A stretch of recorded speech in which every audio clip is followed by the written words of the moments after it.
సొంతిల్లు ఒక సామాన్యుడి జీవితకాల స్వప్నం. కానీ ఆ కళ నెరవేరాలంటే అధికారుల జేబులు నింపాలా? ప్రభుత్వం పేదల కోసం ఇస్తున్న ఇంద్రమేళ్లలో కూడా అక్రమార్కుల వేట సాగుతోందా? సెక్రటరీ సార్, ఇదిగో మీరు అడిగిన 50,000 రూపాయలంటూ ఒక మహిళ కట్ల నోట్లతో ఆఫీసు గడప ఎక్కిన దృశ్యం ఇప్పుడు రాష్ట్ర వ్యాప్తంగా సెన్సేషన్ క్రియేట్ చేస్తుంది. అసలు ఆ పంచాయతీ ఆఫీసులో ఏం జరుగుతుంది? లంచం అడిగింది నిజమేనా, లేక ఇదొక పొలిటికల్ డ్రామానా? సామాన్యురాలు అప్పు చేసి మరీ లంచం ఇవ్వడానికి సిద్ధపడటం వెనుక ఉన్న ఆవేదన ఏంటి? జగిత్యాల జిల్లాలో వెలుగు చూసిన ఈ షాకింగ్ క్రైమ్ స్టోరీ ఇప్పుడు ఫ్రంట్ లైన్ రిపోర్ట్లో చూద్దాం.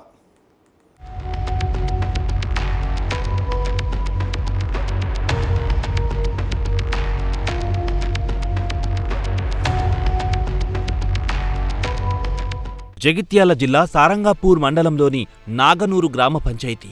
ప్రశాంతంగా ఉండే ఆ పల్లె ఒక్కసారిగా హైడ్రామాకు కేరఫ్ అడ్రస్గా మారింది. ఇందిరమ్మ ఇల్లు మంజూరయ్యిందని సంతోషపడ్డ ఆ కుటుంబానికి సెక్రటరీ అరీఫోద్దీన్ రూపంలో ఒక పెద్ద హార్డీల్ ఎదురయ్యింది.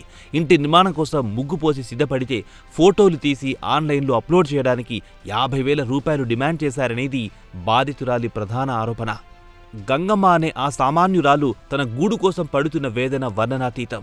గతంలో భర్త పేరు మీదున్న భూమిని తన పేరు మీదికి మార్చుకోవడానికి కూడా 30,000 లంచం తీసుకున్నారని ఆమె మీడియా ముందు వాపోయింది. లోకల్ లీడర్ల ప్రోద్బలంతో ఆఫీసర్లు తమను ముప్పు తిప్పలు పెడుతున్నారని ఆవేదన వ్యక్తం చేసింది.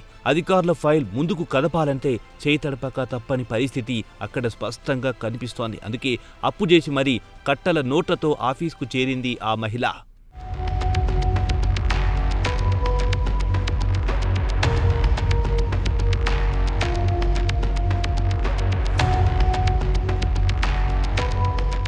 సెక్రటరీ సార్, ఇదిగో మీరడిగిన 50,000 రూపాయలంటూ గంగమ్మ ఆఫీస్ ముందు అందరి ముందే నోట్ల కట్టలు బయటపెట్టింది.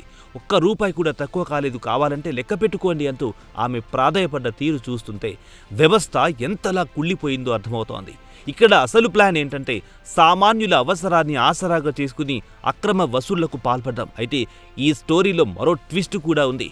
హద్దుల వివాదం పేరుతో పక్క స్థలం వారు అడ్డుపడుతున్నారని, అందుకే వర్క్ ఆగిపోయిందని అధికారులు చెబుతున్నారు. ఒకవైపు లంచం ఆరోపణలు, మరోవైపు ల్యాండ్ డిస్ప్యూట్. ఈ రెండింటి మధ్య నలిగిపోతున్నది మాత్రం సామాన్య ప్రజలే.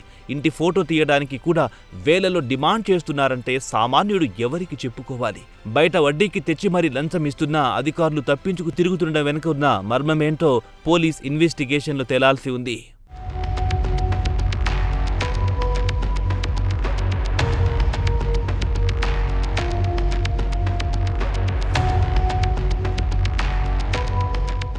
ఈ కలకలంపై ఉన్నతాధికారులు సీరియస్గా స్పందించారు. ఎంపీడీఓ స్థాయి అధికారి స్వయంగా గ్రామానికి చేరుకుని సీరియస్ ఎంక్వైరీ మొదలెట్టారు. స్పాట్ విజిట్ చేసి గ్రౌండ్ లెవెల్లో పరిస్థితిని సమీక్షించారు.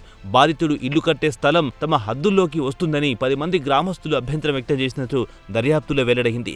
సర్వేయర్ వచ్చి హద్దులు నిర్ణయించే వరకు పనులు ఆపాలని ఆదేశించారు. అయితే లంచం అడిగారనే ఆరోపణలపై ఎంపీడీఓ ఆరా తీయగా ప్రస్తుతానికి బ్రైబ్కు సంబంధించి పక్కా ఆధారాలు లభించలేదని అధికారులు చెబుతున్నారు.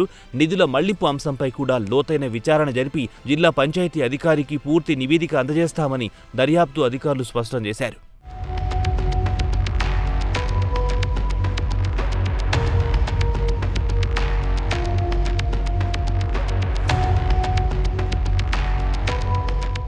సామాన్యుల కళలతో ఆడుకునే అక్రమార్కులకు ఈ ఘటన ఒక హెచ్చరిక.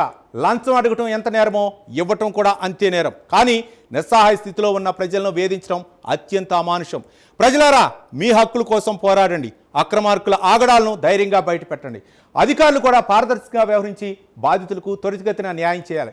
ఇలాంటి ఇన్సిడెంట్ మళ్లీ పునరావృతం కాకుండా ప్రభుత్వం కఠిన చర్యలు తీసుకోవాలని మనమందరం కోరుకుందాం.